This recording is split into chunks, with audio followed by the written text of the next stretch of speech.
হয়েছে না? এটার পক্ষে যারা ছিল এগুলা ছিল এক একটা মুজাহিদ, এটার বিরোধিতা যারা করছে এগুলা জঙ্গি। তোমার ভয় লাগে না?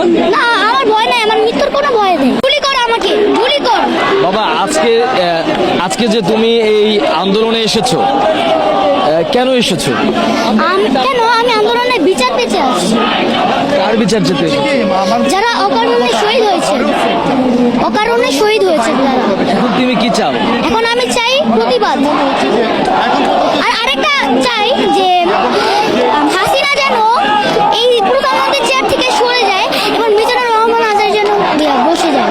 যেভাবে অকাতরে পাখির মতো আমাদের ছাত্রদের হত্যা করা হয়েছে, সেই হত্যা একজন বাবা হিসেবে আমি মানতে পারিনি। যেই প্রজন্ম জেগে উঠেছে, এই প্রজন্ম হারার জন্য জন্ম হয়নি এবং এই প্রজন্ম হারবে না। আমি আমার ছেলেকে নিয়ে এসেছি, আমার ছেলেকে আমি সঙ্গে করে নিয়ে এসেছি। আসো, সে নর্থ সাউথ ইউনিভার্সিটি শহীদ করছে। আমি লন্ডন থেকে আজকে আসছি, দিয়ে দিলাম। তোমরা গুলি করো, গুলি করো। আমার কোনো ভয় লাগে না, আমি এই আন্দোলনে সাফল্য অর্জন করতে চাই। আমরা একটা শান্তিপূর্ণ আন্দোলন করতে চেয়েছি, কিন্তু ওখানে পুলিশ এসে আমার ভাইদেরকে মেরে অশান্তিপূর্ণ আন্দোলন করে শুরু করেছে। সেজন্য আমি এখন এই আন্দোলনে অংশগ্রহণ করবো। পুলিশ হচ্ছে সরকারের চামচা। পুলিশকে সে যেভাবে নির্দেশ দিয়েছে, র্যাবকে সে যেভাবে নির্দেশ দিয়েছে, ছাত্রলীগকে সে যেভাবে নির্দেশ দিয়েছে, তারা তাদের মতোই কাজ করেছে। সরকারের কারণে এসব হয়েছে। এই সরকার আমরা চাই না। আমি যদি ভয় পেতাম তাহলে এখানে এসে দাঁড়াতাম না। আমি জানি না আমার কি হবে, কারণ আমরা তো এখনো স্বাধীন না। আসলে যদি আমাদের এই সরকার পদত্যাগ করে তাহলেই আমরা আসলে স্বাধীন নাগরিক হতে পারবো।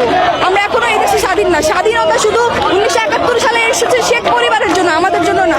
এই পুলিশ ভাইদেরকে বলি, এদের বাপ মা নাই, এদের আত্মীয় স্বজন নাই, এদেরকে কেউ বলে না যে তোমরা কি করছো।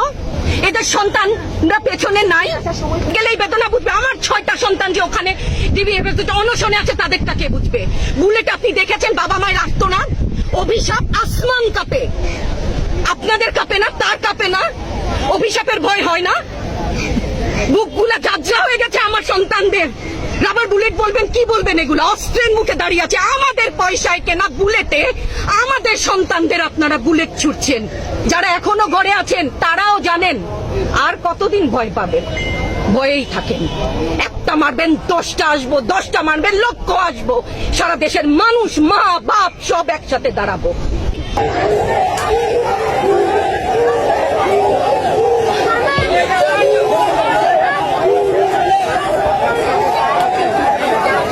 সময় আসবে এমন ইন্দুরের কর্তব্য মানা পালবার জন্য